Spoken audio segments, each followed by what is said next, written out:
स्वयंपाकात स्वादाची जान, डीएम मसाले तुमच्या घराची शान. छत्रपती शासन महिला गृह उद्योग कबनूर इचलकरंजी घेऊन येत आहेत अस्सल परंपरेची मराठमोळी चव म्हणजेच डीएम मसाले. मटन मसाला, चिकन मसाला, धणे पावडर, गरम मसाला, बिर्याणी मसाला, तिखट चवदार मसाले आणि चटणी म्हणजेच डीएम मसाले.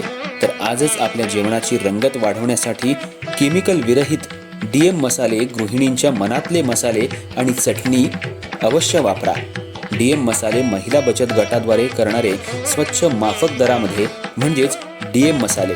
संपर्क दिव्याताई मगदूम, मोबाईल 91 30 80 22 55.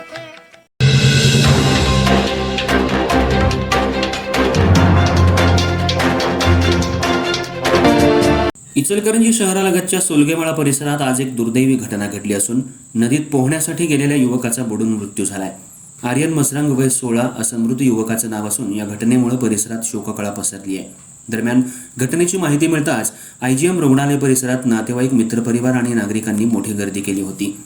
इचलकरंजी शहरातील सोलगेमाळा इथं राहणारा आर्यन मसरंग हा आज दुपारच्या सुमाराला आपल्या काही मित्रांसमवेत नदीवर पोहण्यासाठी गेला होता. उन्हाचा तडाखा वाढल्यानं अनेक युवक नदीकाठी पोहण्यासाठी जात असतात.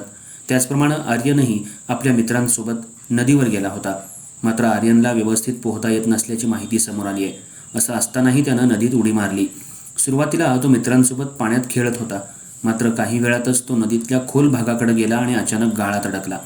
आर्यन गाळात अडकल्याचं लक्षात येताच त्याच्या मित्रांनी मोठा आरडाओरडा करत त्याला बाहेर काढण्याचा प्रयत्न सुरू केला. मित्रांनी धाडस दाखवत नदीत उतरून आर्यनला बाहेर काढलं. त्यावेळी तो बेशुद्ध अवस्थेत असल्याचं सांगण्यात येतंय. त्यानंतर मित्रांनी आणि स्थानिक नागरिकांनी त्याला तातडीनं उपचारासाठी इचलकरंजी येथील आयजीएम रुग्णालयात दाखल केलं. मात्र रुग्णालयात दाखल केल्यानंतर डॉक्टरांनी तपासणी करून आर्यनला मृत घोषित केलं. डॉक्टरांनी मृत घोषित करताच त्याच्या नातेवाईकांनी आणि मित्रपरिवारानं एकच आक्रोश केला. या घटनेची माहिती परिसरात वाऱ्यासारखी पसरल्यानंतर आयजीएम रुग्णालय परिसरात मोठ्या प्रमाणात नागरिकांनी गर्दी केली होती. अनेकांनी हळहळ व्यक्त करत आर्यनच्या कुटुंबियांचं सांत्वन केलं.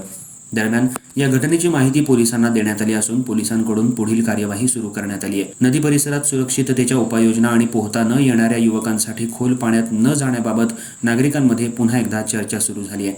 या दुर्दैवी घटनेमुळे सोलगेमाळा परिसरात शोककळा पसरली असून आर्यनच्या अकाली निधनामुळे सर्वत्र हळहळ व्यक्त होतीये.